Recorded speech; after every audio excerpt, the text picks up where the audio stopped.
I often tell people about my story when I was homeless.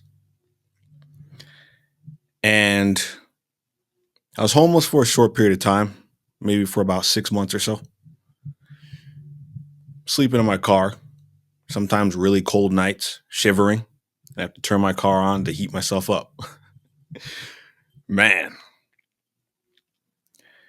But even though that was kind of tough, kind of rough, I figured out how to take a shower at the gym. Got a gym membership.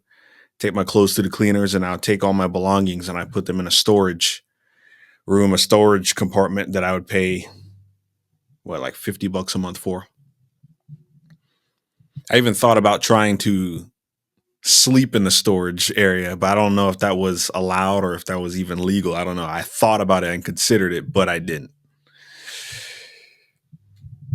But when I was sleeping in my car, I would have to find places that were safe areas to park my car at night and so I could sleep and I would have to cover my windows. So, didn't want anybody walking up to my car, looking into my car.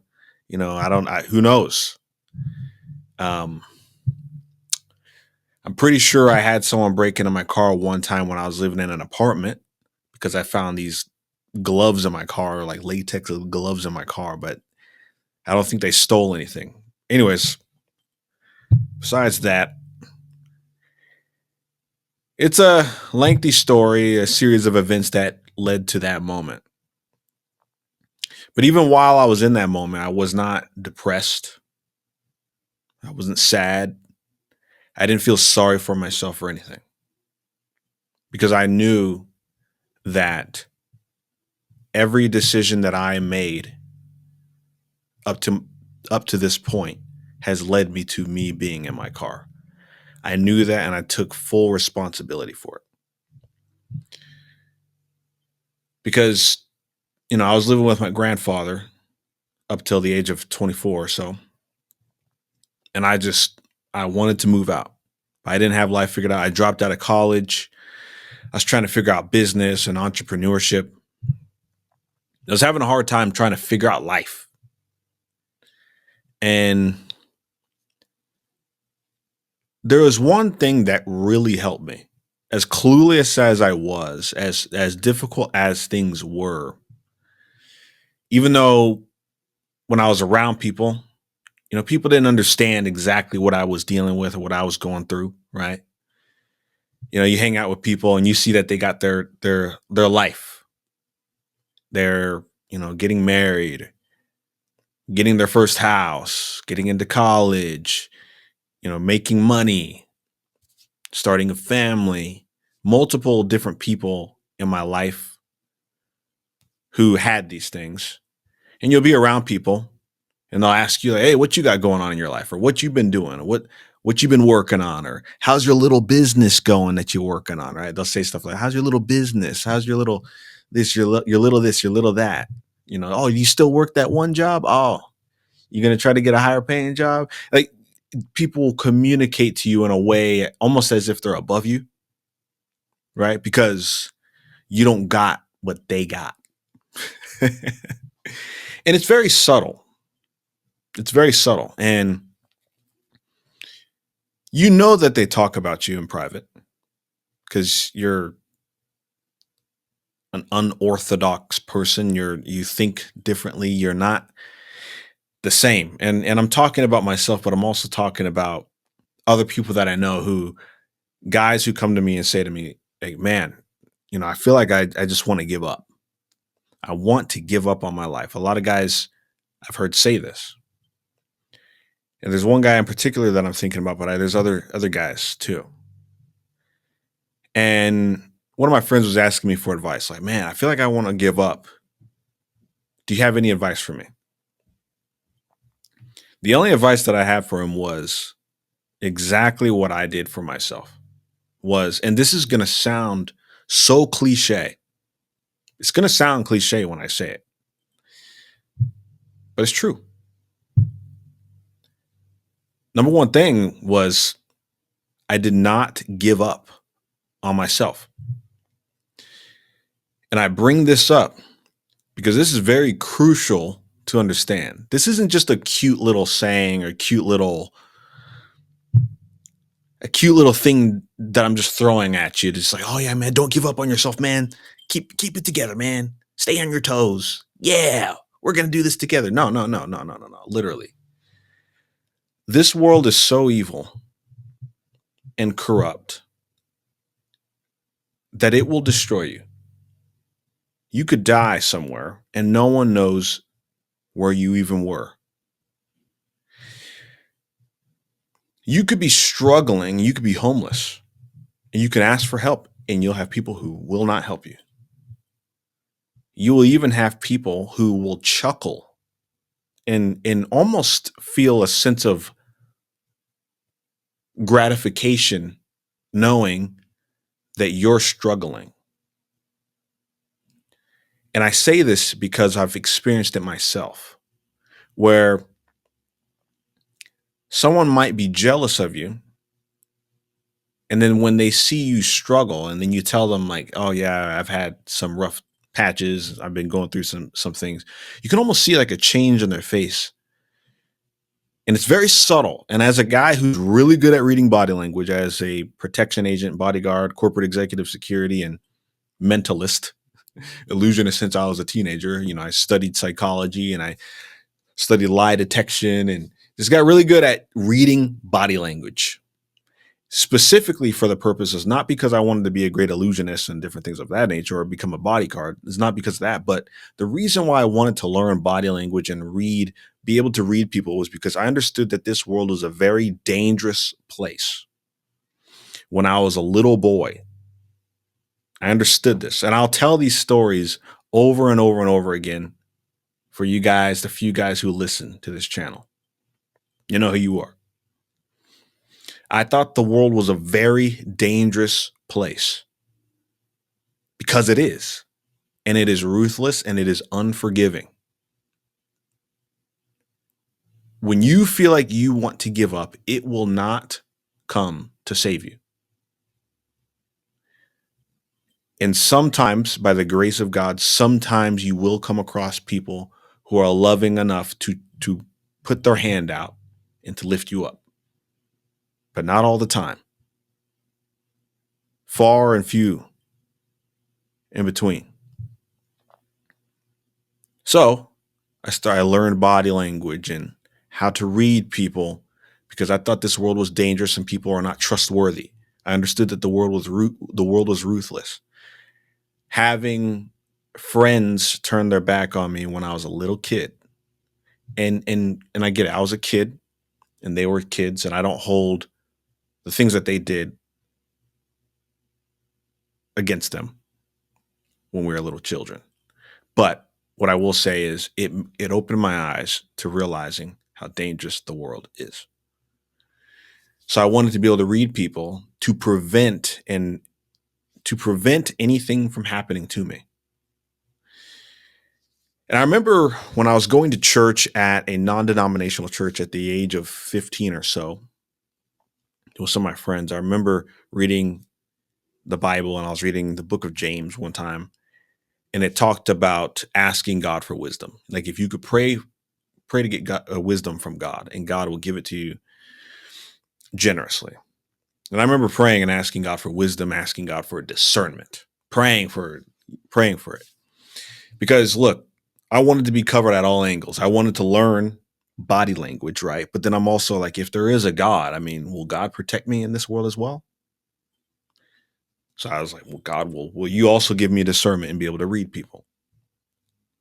And now my thing is not here to try to talk about human nature per se, but the reason why I got into learning human nature and the reason why I got into God even is because I thought this world was dangerous. And I was convinced that the devil exists because I saw how evil the world is.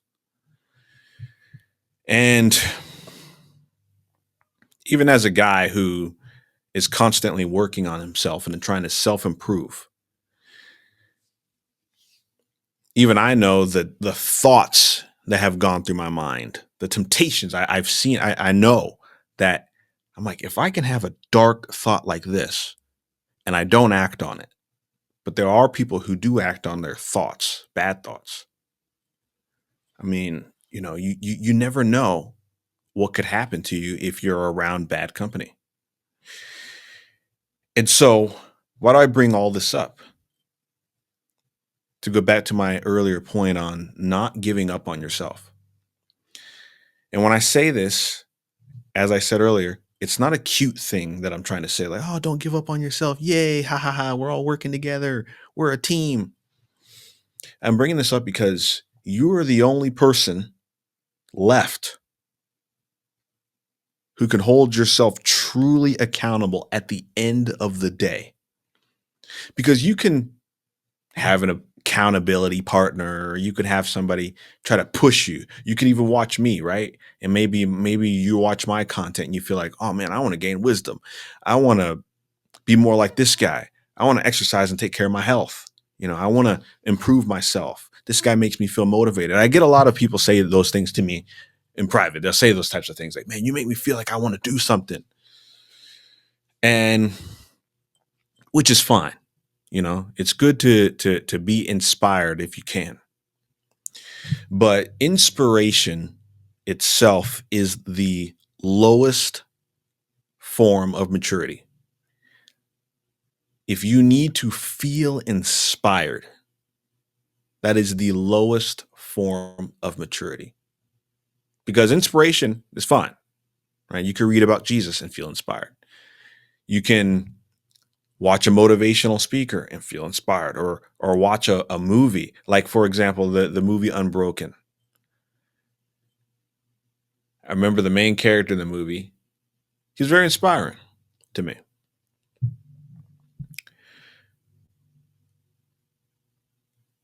But self accountability, it's like self inspiration.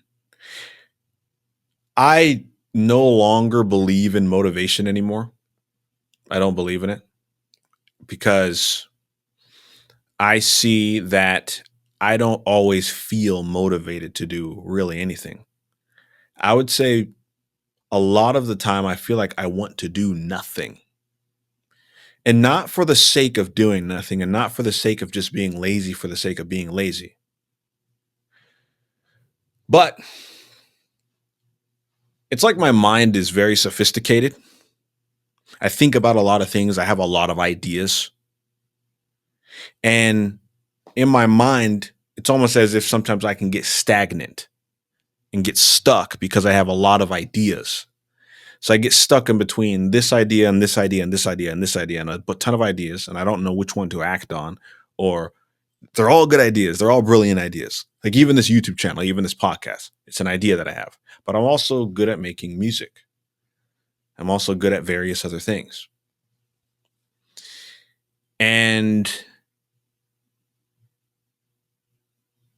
so feeling motivated, I don't believe in motivation anymore because I have all these ideas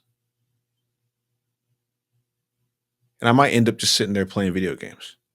And not for the sake of playing video games, but because I'm stuck in between ideas.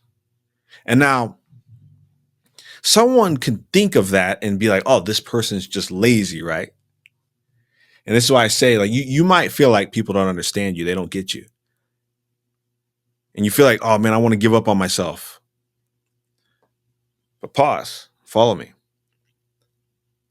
The idea of giving up on yourself should not even be an option on the table because you are the only person left to hold yourself accountable at the end of the day. You can have an accountability partner, but no one knows what you're really thinking. You might be stagnant and you might be lazy.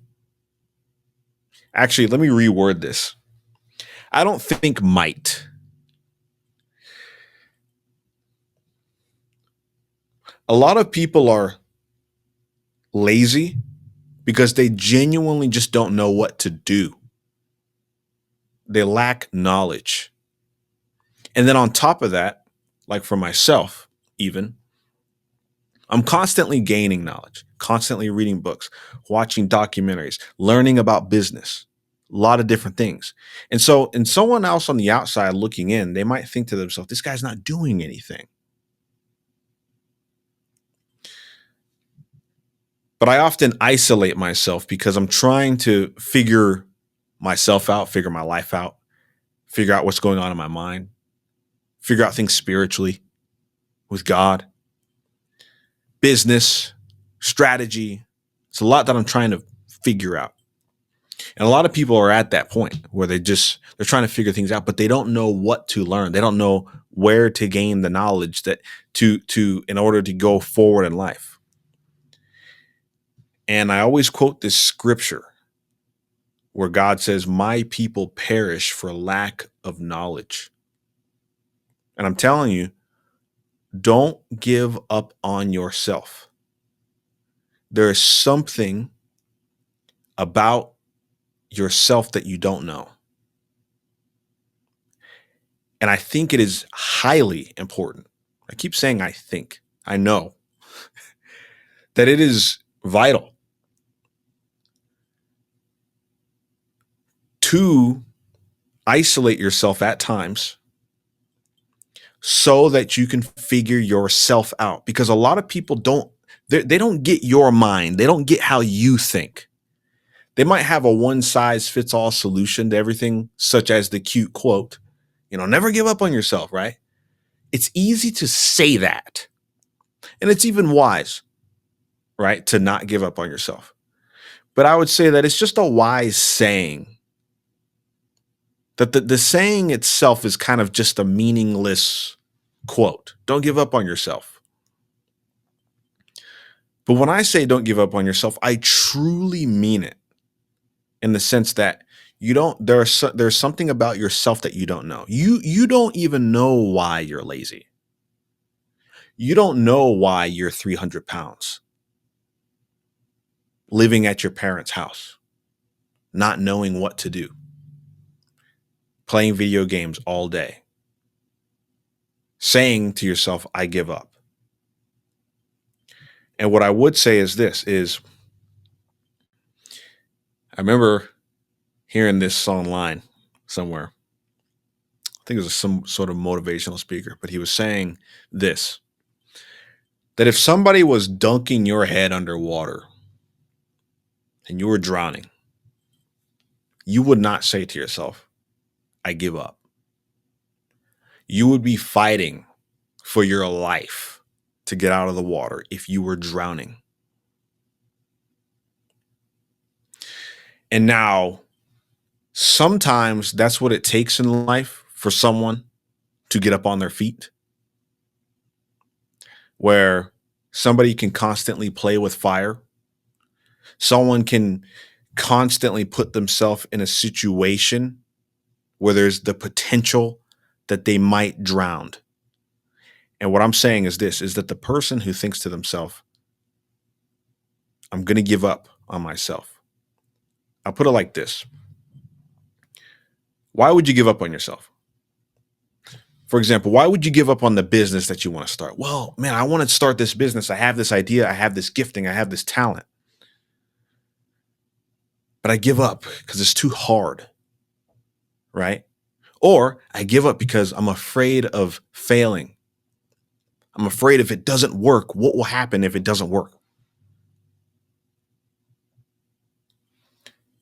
And a lot of people don't understand that where they are right now is what would happen if it didn't work, where you're at right now. So you have all these ideas. You feel like, oh, I want to give up on myself. I want to give up. And you find a sense of safety and security in the idea of giving up, right? And I get it. But then sometimes something will happen that forces you to have to get up off the ground or you'll die. And for me, it was the experience of struggling financially. Well, throughout my whole life, struggled financially. We're getting on my toes now, finally. But then moving out of my grandfather's house working for a construction company. I was doing handyman work. The company started going out of business. I was like the only employee of this dude who did handyman work.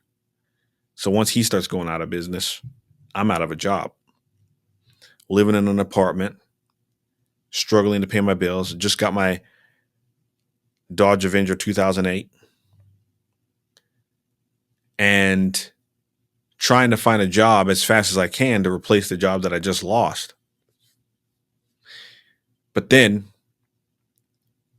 bills are creeping up. I don't got time to, work, try to find a job and then try to work 2 weeks to get paid and then pay the rent. And like, no, I need money right now. Right. So I start doing Uber and Lyft, driving around my vehicle, using my vehicle to make money. And now barely getting by. I got to put a lot of gas money into this car. And it put me in a situation where I knew I'm like, I can't be stagnant. I can't be lazy because crisis will come. It'll just show up. As soon as you think things are going well enough to the point that you say to yourself that I just give up and I'm going to do nothing and I'm going to chill out, you have to be prepared for crisis.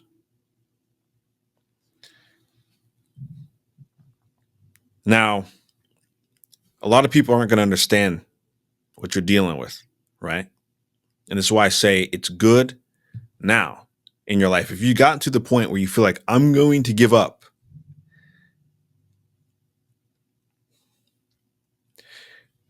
when it comes to God, I heard someone once say this, that if you're going to give up your life, why don't you just give it up to God? Like instead of killing yourself, why don't you just give your life to God now at this point?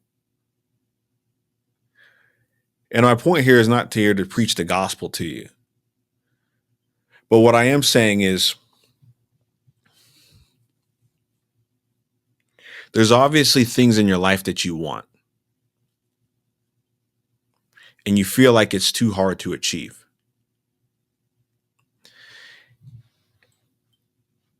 There's something that you can do that will work.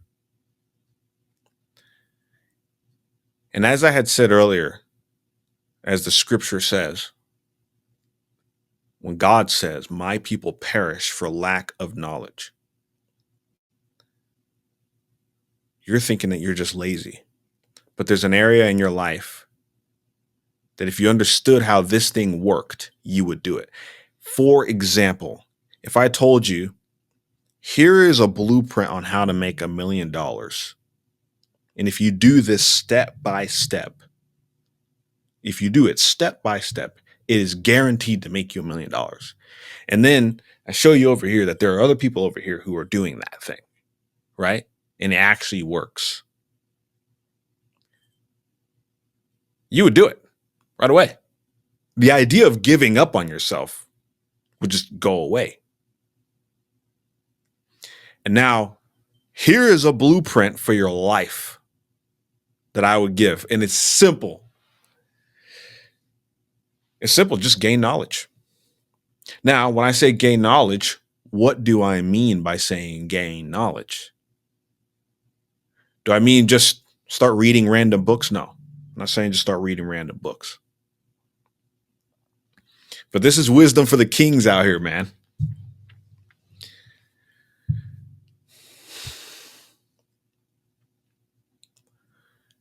It's important to gain knowledge in as many areas of life as possible. And the education system has not taught you about the important things. And now, since you don't have knowledge on the important things, and those important things are screwing you up because you're unaware of it. And you're constantly trying to use the information that you have already, the information that you were given, the information that your parents gave you, the information that society gave you, the information that the educational system gave you, the education that your church gave you. You're taking all this information that you've gained throughout your life and you're applying it, and it's obviously not working. But there's probably something that you're good at and that you're obsessed with. Even if, whether it's an instrument or with me, the art of illusion, mentalism, reading body language, being able to guess what card someone is thinking, takes practice, right? Takes some information, some knowledge on human nature, on understanding how to know what card that person picked, unless I'm just using sleight of hand. But even that takes knowledge. An illusionist does an illusion, right? Blows everyone's mind. And in the process of blowing everyone's mind, everyone's like, wow, that looks so real, whatever it was. Made that object levitate, or man, that guy read my mind. That's crazy. How did he do that? Now, to the people who are blown away by the illusionist isn't really impressed with his own illusions because he has knowledge of how it works. Right? So, and this is the thing about being an illusionist, where once you know how something works, the wonder goes away. The mysticism about it just goes away. And it reminds me of King Solomon. When he talks about gaining knowledge, it comes with sorrow. And I bring this up to you because ignorance is bliss, but ignorance does come with a price. And what I'm saying to you is don't be ignorant in saying that you give up. Because the act of saying I give up, you have the preconceived idea in your mind that everything's going to be okay if I give up. But I'm saying that that's ignorant. Because the idea of giving up comes with a consequence. And you have comfort in the idea of giving up. But then life is going to come like it did to me multiple times. You could be in a relationship, you could be married, or you could be dating. Doesn't matter. In your relationship, your marriage is failing. And a lot of guys don't believe me when I say this because they're like, well, how can you say this? You aren't married. You've never been married before. How would you know this? Well, I have a lot of mentors. And one of my mentors, Dr. Miles Monroe, had a successful marriage. And he's written some books on marriage and he's had a lot of seminars on marriage. And I try to study marriage and learn about human nature and learn about the female nature on how a woman thinks. And a lot of men are completely unaware of how a female thinks. A lot of guys think that a girl kind of thinks like a dude, where a guy can be kind of transactional. A guy can kind of be like, well, I did this for you, therefore you should give me this.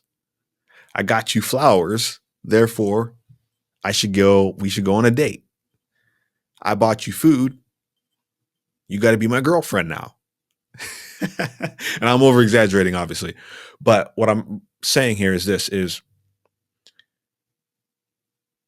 you can have your marriage can be more likely to be successful if you understand female nature as a man, and then also vice versa. If you could understand the needs of a woman. But a lot of guys don't understand the needs of a woman. So they go through their relationship frustrating the woman that they're with or all the women that they've ever been with. Maybe they won the girl over with good looks. But by the time he got into the relationship, he's constantly frustrating her. She's getting angry with him, mad, right? And yes, there are a lot of crazy women out there. I get it. But that's not the point that I'm trying to make here. I understand that there's a lot of crazy women out here who think that they can dominate men. I understand that. But that's not my point. I'm just talking about in generalities, female nature versus the male nature. If a man doesn't understand how a woman thinks, how is he going to keep that relationship at peace, and then also vice versa. Because if a female is going to think that a man is going to want everything that she wants, well, he has needs, she has needs. She don't really need those needs as much as he has those needs, right? But then there's also the other way around where apart from a man's sexual need in a relationship, she has a need for affection, but the guy doesn't know that. He just thinks, well, all I need is this sexual desire fulfilled, right? She should want the same thing, right? We're married. Well, she has more of a need for affection. She desires the same thing that you want, but not as much as you. She desires this affection a little bit more, but you don't even know what affection is. You're like, well, what I gave her a hug, I gave her a kiss, I bought her flowers the other day.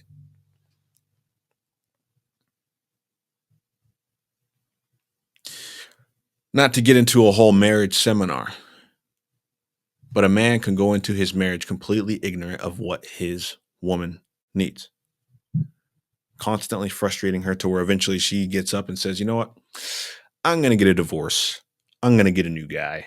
And you know what? I'm going to take the kid with me and take your house. Happens. Happens.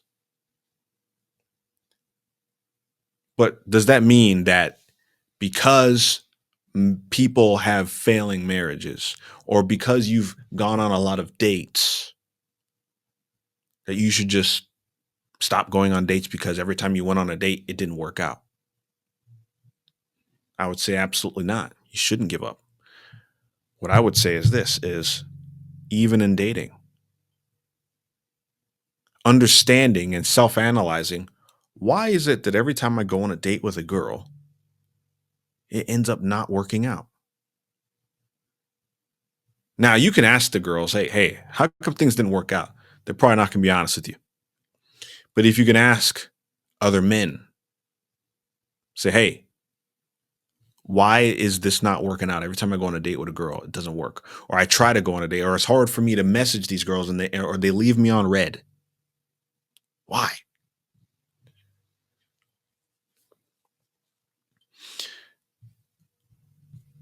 My people perish for lack of knowledge. Could that also mean that your marriage fails because of lack of knowledge? What about money and finances? Struggling financially constantly, struggling to pay your bills. Could it be possible that you're not financially literate? That you have preconceived ideas about how money works? Or in marriage, you have preconceived ideas about how relationships work and marriage works with all the knowledge that you've gained throughout your life and accrued throughout life. And like playing an instrument, at first when you're starting to play it, whether it's a guitar or you're playing piano or even skateboarding. I grew up skateboarding. I'm going to use skateboarding as an analogy. Skateboarding is really not easy. Some people do it, learn and pick it up faster than others. For me, it was a lengthy process. One of the reasons, and I'm going to use this, was not because I wasn't coordinated necessarily, but it was something that I was kind of unaware of until I gradually, by accident, I believe, or through trying to like figure out how come I can't land certain tricks. And when I was into skateboarding as a young man, I realized one of the reasons why I'm not landing these tricks is not because I'm uncoordinated, but it was because I was afraid of landing and then falling. And so I was constantly trying to adjust myself in a way that I couldn't land on the board the wrong way and then end up falling. But eventually I had to come to the realization I have to land on the board. I just have to land on the board. But it was something that I was unaware of. I was unaware that I was fearful of landing. Now, but there's other things that come with skateboarding as well, where you have to know your foot placement. These are things that I didn't know. You're watching a skateboarder and you're just thinking, okay, I just throw my feet and then the board's going to flip and then it's going to do this. But there's like foot placement and then all these different ways of moving your body to get the board to do exactly what you wanted it to do. And I started watching YouTube videos. And then when I'm watching videos on how these guys are making the board flip, I'll go outside and I'll try to do what they did. And then I kept getting closer and closer and better at it. And then I watched somebody else talk about the same trick. This is how I do it. This is how I do it. And then I saw the methods, right? And so once I started applying the methods that I learned off of some YouTube videos, then all of a sudden I was starting to be able to land on the board and land the tricks. After a series of figuring out, oh, I was afraid to land on the board and I also didn't have the right placement and I was this, and after I collected all this data and I put it together and I came to realize, wow, this is how you do it. I have to put my foot here. I have to not be afraid to land and I have to do this, this, and this, and this. And then once I do this, and with a little bit of practice, it works. And all of a sudden, once I got it down, it's been ingrained in my body, in my mind, in my subconscious for the rest of my life. That if I was to go outside on a skateboard right now, I could do a kickflip. Now, it's probably going to take me a couple tries to get the muscle memory back in, but I could still do it as a grown man. And so, but it took practice, but it took gaining knowledge. Now, is skateboarding the same as everything else in life? No, I'm using that as a little analogy to make on a broader point. Not to give up on yourself, but everything that you have learned in your life up to the point that you are at right now is based off of the information that you have gained throughout life and the application of the knowledge that you have now. If you knew more, you would try to do more, but you don't know more, right? Like I said to you earlier, if someone told you this is how you make $1 million specifically, step by step, if someone told you that and it was guaranteed to work, right? You would do it. But obviously you don't have knowledge for that, so you don't do it. That's an extreme example, yes. But that example, as well as the skateboarding is an analogy to describe what I'm saying. Now, realistically, let me apply this in a real life scenario. When I was still living at my grandfather's house and I was at the age of 24, I was watching a lot of videos online about business and starting to read books on business. And I wanted to be an entrepreneur. I had dropped out of college. I went to college for a little bit, but I dropped out. And because I wanted to take a chance and take a risk, because I knew in my mind, if other people are able to do this thing, I can do it too. I know I can. And I thought to myself, they're not special. These people are not special. They're just humans just like me. If they can do it, so can I. I had that confident enough to drop out of college to take the risk. And I've tried a lot of different things. And they failed as far as business wise go. And I'm not just talking about business here. I'm talking about giving up on yourself in life in general. But here's an analogy which is based on a true story for the broader point. I wanted to start a business, so what I did was I learned everything that I could about marketing. And there was a guy that I was watching, this guy named Tai Lopez, who had Knowledge Society, something like that. He started Knowledge Society. Tai Lopez, cool guy. I remember he had a course on social media marketing agency, how to do marketing for like business owners, and whether they own a restaurant or a gym or a salon, whatever it was, you can find people who already had a business.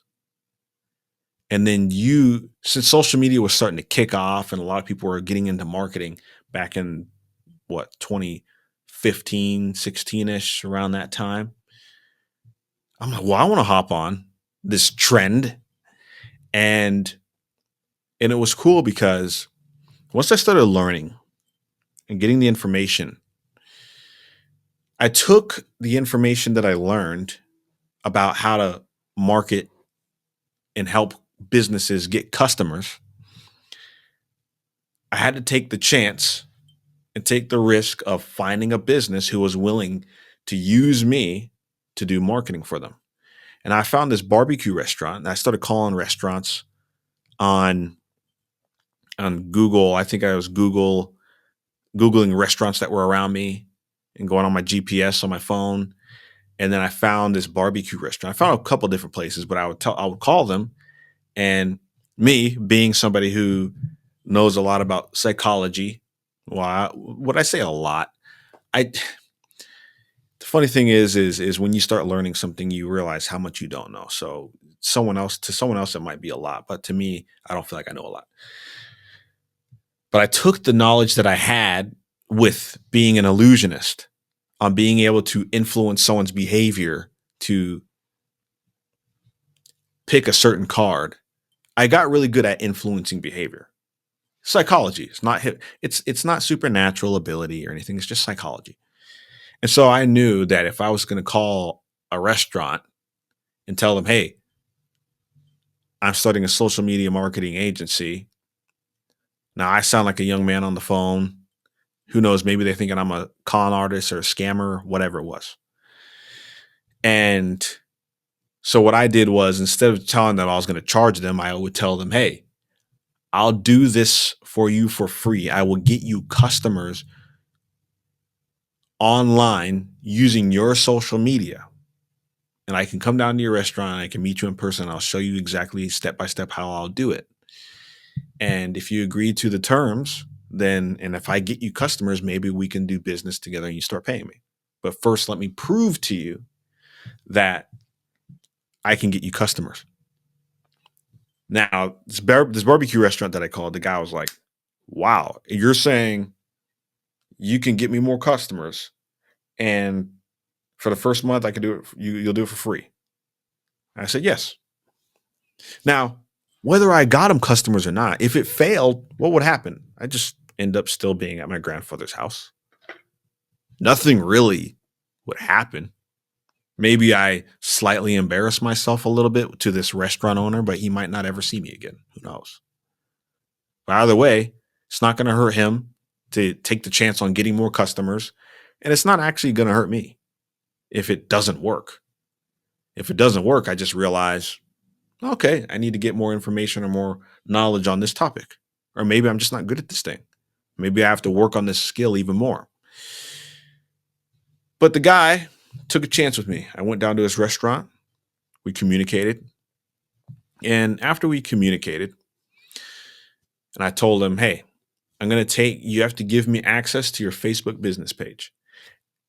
But I'm not going to log into your accounts. You're just going to go on to your Facebook business page and you're going to make me an administrator to where I am allowed to post on your wall. And what I'll do is I will make a video for you using, I don't think it was this phone. This is my iPhone 12. I don't know if it was that phone. No, was it that phone? No, it had to be an older phone. Maybe it was like an iPhone 8. I forget. Doesn't matter. This is my iPhone 13. That was my iPhone 12. But I told him I'll make a video for him using my phone. And he agreed to it. And I met up with him maybe a different day, maybe early in the morning, the next day, I believe. Because he didn't have customers coming in because it was a barbecue restaurant and people didn't really come in the morning. So I showed up in the morning. A bunch of people were in there cooking food. I started recording for him and filming him cooking food and putting the ribs together and different things, and I was showing the restaurant, and then and I set my phone up to where camera was on him, and then I'm standing off to the side and he's talking to me like I'm interviewing him about his restaurant. Low quality video, by the way. Might still be online. Maybe I could show it. I don't know. Maybe I'll show it one day. I don't know if I'll show it in this video. But I went to show this guy what I had worked on. I edited the video as fast as I could on my phone. Now, here's another thing. I knew how to video edit because when I was in high school, I took filmmaking class. A lot of people don't know how to do filmmaking. They don't know how to do video editing. So they have to learn, they have to self learn.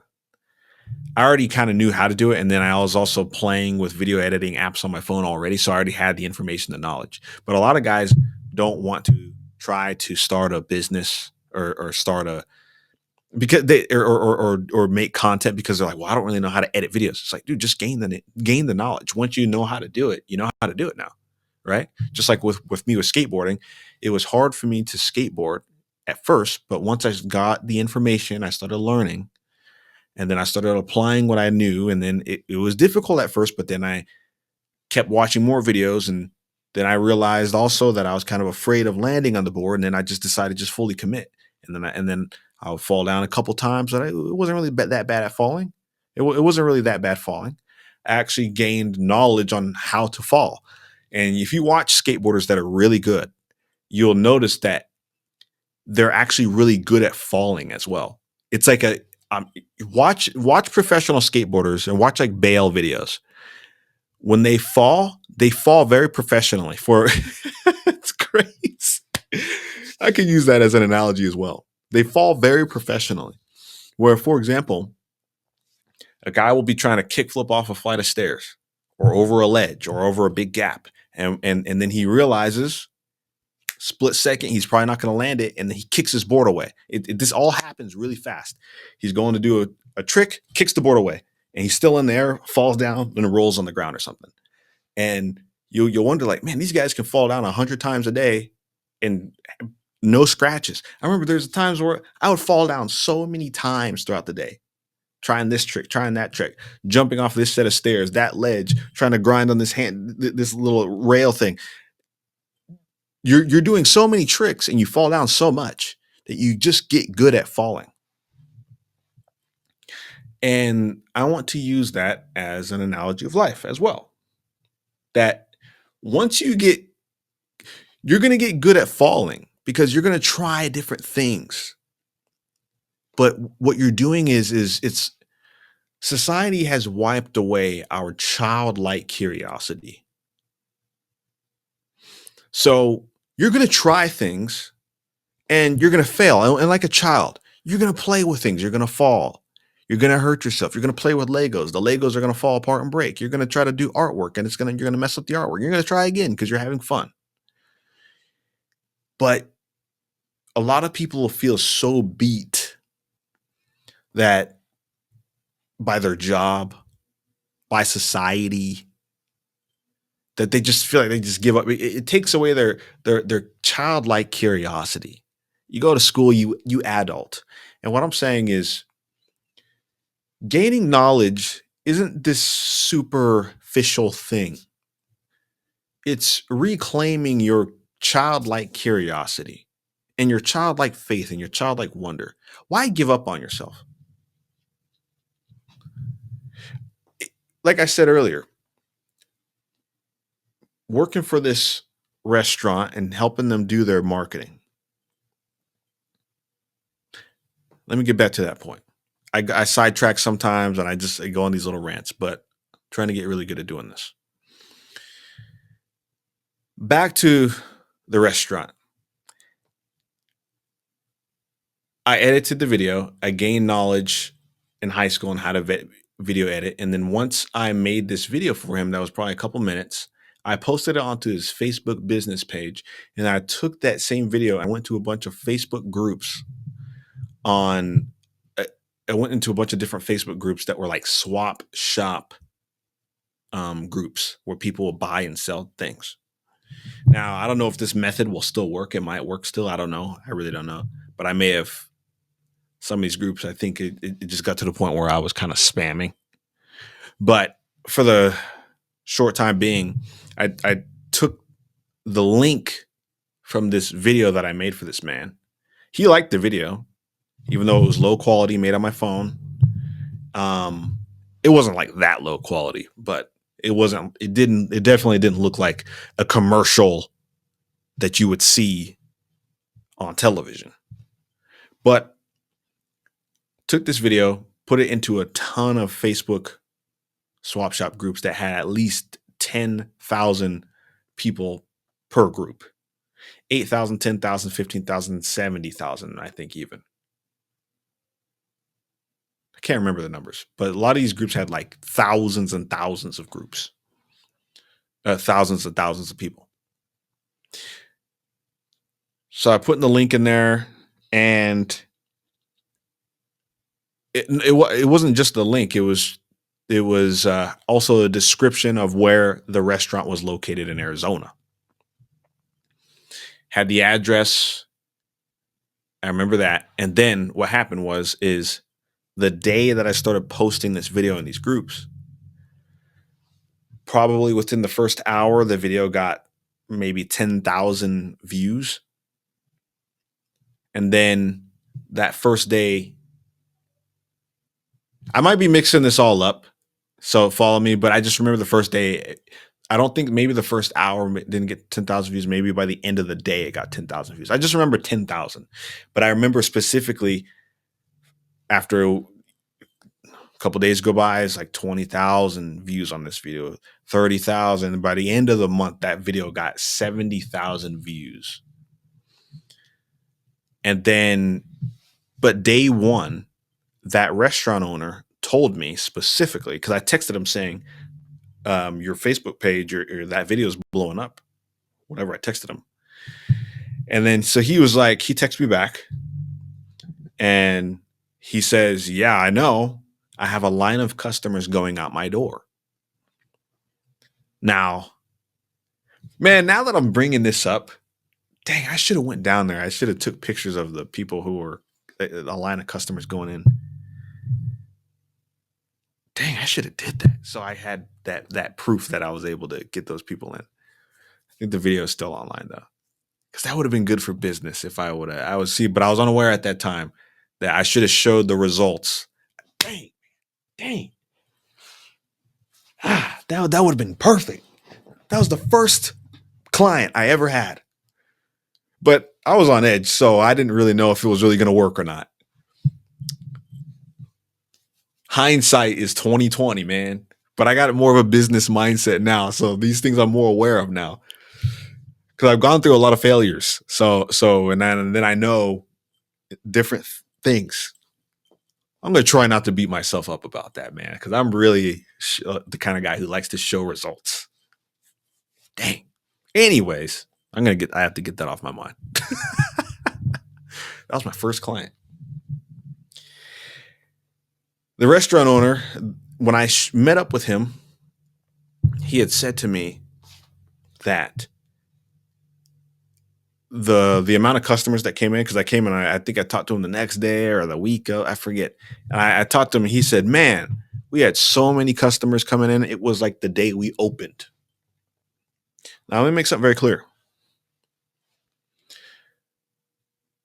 This man's restaurant, and he's probably not watching this video. We don't talk anymore. And I don't say this to be mean, but I say this honestly and to be realistic. And good thing I won't say his name or the restaurant, but whatever. Some of his food was really good. The brisket sandwiches were really good. I love the brisket sandwich. I would go in there actually every day and get one, because since I was working with him, he would give me food for free and me and my friends food for free. And I would get these cheesecakes for free. Freaking delicious, man. That was some good stuff, man. Man, that was some good stuff, man. Golly. But so that was some good brisket. But the other some of his other food wasn't really that good. And then it was also served on like a little paper plate, and it just didn't really compare to other restaurants. But some of his food was good. And then I also thought he needed more on the menu. They didn't have chicken. And I was like, hey, maybe you should get chicken on the menu, because a lot of people in the comment sections are telling him and giving him feedback saying, where's the chicken? And, people were commenting his videos and saying like, oh, this food was good. This food was good. But this other thing, or the ribs aren't really that good. Don't get the ribs, get the brisket sandwiches. I ate the brisket sandwiches every freaking day. I think, oh yeah, that guy went out of business, man. Dang. He's out of business because I literally just thought to myself right now, I should go down there and get some of that brisket sandwich, man. Never mind. I forgot he's out of business. But that adds to my story. The reason why he's out of business is because he had a hard time taking feedback. A lot of people told him what they liked about his restaurant and they would come back as regular customers, but other people, the first time they went, they had a bad experience. So that was a piece of information, a piece of knowledge that he was not willing to accept, that some of his food was not really that good. And then people didn't like how the food was served. So I almost kind of felt like Gordon Ramsay a little bit. Is that his name? Gordon Ramsay? Yeah. The chef guy. Because I would come in there and I would give him feedback and I'll tell him, hey, look, this is good. This isn't so good. Maybe you should get this. Let's add to the restaurant. The restaurant looked kind of plain too. When you walked in, there was nothing really appealing about it. It didn't look really marketable, right? It just kind of looked like a place with a bunch of tables and then paper plates. But the brisket sandwiches were freaking good and the cheesecake. But when you would try to give this guy advice and give some wise counsel, like King Solomon, wisest man that ever lived, talk about having wise counsel. And you should have a multitude of counselors. Listen, don't give up on yourself, but listen to the wisest man that ever lived. But you should have a multitude of counselors. Pause. Let me get back to my point with the restaurant. He could not take counsel. When you tell him, hey, here's something that you can improve on, he immediately would say, no, arrogant, prideful. He was very prideful. He just could not take the information. He could not take the knowledge. And he would say things like, well, I did something like, my grandma, this was the best recipe that my grandma would make, and this and that and that. We don't do chicken around here, and because my grandma never did that, but we got the best cheesecake and we got the best this and the best that. And like, we're like, some of the stuff was good, but it wasn't that good, right? But he's like, we're in competition with, did he say Red Robin's? Or like some of the other, well, we're the best barbecue restaurant in Arizona, this, and this, and blah, blah, blah, blah. He just could not take the feedback. But he would have hundreds of people saying these things and requesting. So for a whole month, I continued getting him loads of customers. And I even tested this because I asked him, how much money are you making now that you got all these customers coming in after this video? He's like, I'm making a little over an extra $1,000 a day as a result of the video. The guy paid me $200. I didn't know how to negotiate really, or I don't think that it wasn't that I didn't know how to negotiate. I think I was afraid to negotiate. But well, I did try to negotiate actually. When I think about it, he just didn't want to pay me. I probably should have negotiated harder. But however, he didn't want to pay me. I was trying to get $1,000 a month out of him. And I was going to continue making him more videos. And I did make him more videos and stuff. And I was basically working for free. He paid me $200 one time and told me I can come into his restaurant, eat anytime. So he's thinking that because I posted this video one time, that he was going to continue getting more customers. But I tested this. Every day that I posted that video into these Facebook groups, customers would show up and he would have a lot. But if I stopped posting the video the next day, he wouldn't have as many customers show up. So I would go into his restaurant and I would ask him, how are things going today? Not posting the video. He'd say, seems like things have slowed down today. I'm like, oh, okay. And then I'll go back home. I'll post the video into the groups again. This is why I say I was kind of spamming. I'll post the video into the groups again. And then he would get more customers again. I would ask him, how are things? He's like, oh, it just picked up. He's thinking that, like, I don't know if he understood how my thing worked, because I was telling him I was posting it into these groups. Maybe I shouldn't have told him my strategy. I don't know. Well, that's kind of slimy too, to not tell the strategy. I don't know. But that was in the past. The guy was, I don't think he understood how the method worked. And I think he just thought that simply because of posting the video one time that he was going to continue having a flow of customers all the time. And that was not the case for him. But now that I had this information of how this worked, I took it with me and I just stopped working with the guy and stopped sharing the video maybe after a month or 2 months. Got a little bit more free food and then I just stopped going down there. Some time goes by, I think some years go by, and he went out of business. And the reason why was because he had like a flow of customers that showed up for that first month. But then the customers weren't returning. So yeah, it was like how it was for him on the opening. But the customers stopped showing up. But I took this knowledge and this information on how I did marketing. And I'm like, wow, okay. I took this information that I learned online, I applied it, I saw that I got results. So then I started taking this information. I heard Miles Monroe quote that passage, "My people perish for lack of knowledge." And he was talking about whatever area of your life that you're struggling the most is the area of your life where you lack knowledge.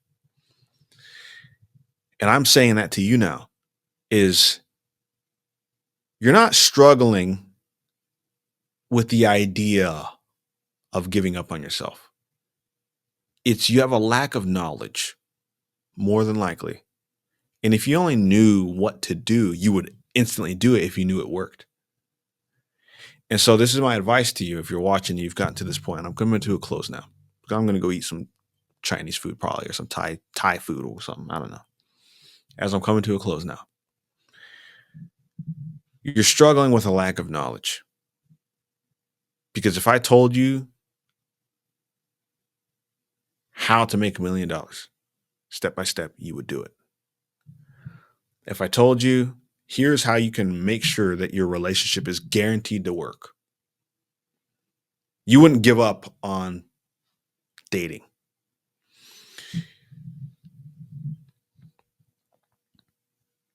If you can get the results guaranteed, you wouldn't give up on yourself. And now this is the thing that is guaranteed. Just like how I talked about skateboarding. And I gained knowledge and I kept applying what I learned. And I eventually started landing tricks. Or I learned about business. Or last short story, there was another business that I had got into. It was a network marketing business. I know a lot of people think that network marketing is a pyramid scheme. It's a scam. It's not all scams. Not all of them are scams. But I got into a company called Legal Shield.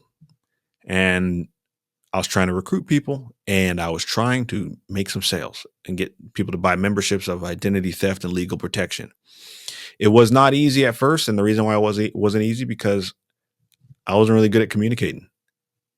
I started learning how to communicate better and better in the business sense. Now, as a guy who grew up going to church a little bit, I knew how to talk about Jesus. But the problem was I didn't know how to take that Christian lingo that I learned into the marketplace. The marketplace speaks a different language. You can't start talking about Jesus and using Christianese in the marketplace. They're not all going to get it. And so I had to learn business talk, how to communicate. So I took my knowledge in learning body language and different things, and I took that into business. And with Legal Shield, it was, remember the first month or so, I recruited my brother, I believe, and maybe some friends. But I was like, I don't want to sit here and just recruit friends and family members and stuff like that. And I'm posting online, hey guys, join my little business that I started. And posting videos. And then you're losing friends now because people don't want you trying to sell something to them because you haven't talked to them in a while. And now that the first time you're saying hi to them, you're trying to sell something to them. I didn't want to do that. I'm like, how do these other businesses out here have customers all the time, whether it's real estate agents or whatever it is? How do these other people get customers? that they don't know, people they've never met before, and they buy from them. So that was something that I tried to learn and figure out. And it was around the same time that I did this restaurant, the barbecue restaurant, that I took the knowledge that I had with the barbecue restaurant and I applied it to my network marketing business. And a lot of the network marketers were saying that you shouldn't try to like run your business completely online. Use their methods. Use your phone, call all of your contacts, try to get this many recruits, then train them all to do the same thing, and they contact all of their people, this, that, and the other. And I'm like, I don't like this because you're trying to sell to people that you haven't talked to in a long time. And then they're really not going to like you and they're really not going to want to be your friend. I didn't like it. It just felt kind of weird. It didn't really feel like a business doing it that way, to me at least. Some people could probably do it and pull it off well. So you could read books like How to Win Friends and Influence People, and you're trying to learn how to win friends for the reason of starting a business and making money online. Okay, great. Well, that's fine. But I wanted to have real friends, but then also have a business and not lose friends because I have a business. Well, it's almost inevitable when you're trying to do something for yourself, you're probably going to lose friends because people are like myself, even doing this podcast, you start losing friends, right? Because you're putting your life philosophy out there, your theology, the way you think out there online in the public. Your friends, your family, people that you grew up with see it. Some people probably don't like it. They don't like the way you talk. They don't like your attitude. They don't like the way your philosophy, the things that you believe in. They don't like your message. So they unfollow you on Facebook or Instagram or whatever it is, right? So you have that. It's inevitable, but that's not the point that I'm trying to bring up. The point I'm trying to bring up is I wanted to learn business in a way where I can talk to random people that I don't know and do business with people. Or how do I start a podcast? Different things. But forget about the podcast right now. Let me get back to my Legal Shield thing. All the Legal Shield people, this isn't knocking Legal Shield. I like Legal Shield. Legal Shield was a good company. They treated me well. But a lot of the people that were recruited into the company would say things like, don't try to run your business online. And I'm like, I don't agree with that. This is a preconceived idea. And a lot of people have preconceived ideas. And I'm the kind of person who likes to be like Alexander the Great and splice open the Gordian knot, where everybody has this preconceived idea that you have to untie the knot, but he just take a sword. I just cut the knot in half, blow everybody's mind. Cool. I like to break preconceived ideas. So I took my online Legal Shield business, and then what I started to do was making videos like how I did for the restaurant. So I took that knowledge with me that I gained with Tai Lopez and other things that I was watching on YouTube and books that I was reading. I took that knowledge and then I applied it to this business. Even though the social media business didn't really work for me, I didn't give up.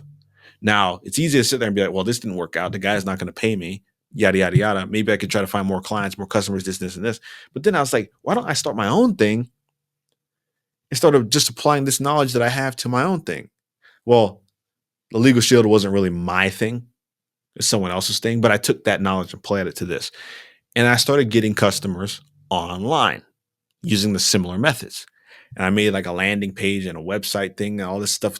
Just I had a landing page and then I started trying to, I'm not going to explain all those strategies, but basically I started getting customers and people were like, how are you getting customers? How are you getting recruits? And I'm like, well, because I set it up online. People, how did you do that? Because everyone's trying to use these old school methods. I'm like, I don't want these old school methods. We have social media now. And a lot of the entrepreneurs and the people who are getting into social media, we're all talking about this, that people are in the brick and mortar businesses, they're all using old school methods. And so I gained knowledge and I took the new information that I had and applied it to a old style of business and it worked. Why? Because I didn't give up. I didn't quit. I tried anyway. Something else. Even though Legal Shield, that was a company I eventually got out of. I learned a lot of things in Legal Shield. And I took that information and I started working my way up to eventually getting to the point where what I'm doing right now, doing a YouTube channel, podcasting, writing books, because I really wanted to do something that was really my own thing, that it came fresh from my own mind. And now when I'm talking about gifting and talent and starting businesses and giving up on yourself, what I'm saying is now I'm truly coming to a close now. You feel oppressed when you lack knowledge. My people perish for lack of knowledge.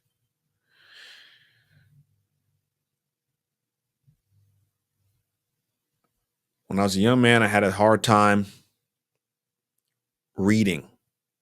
But then I realized it wasn't because I'm bad at reading. It was simply because I just didn't read.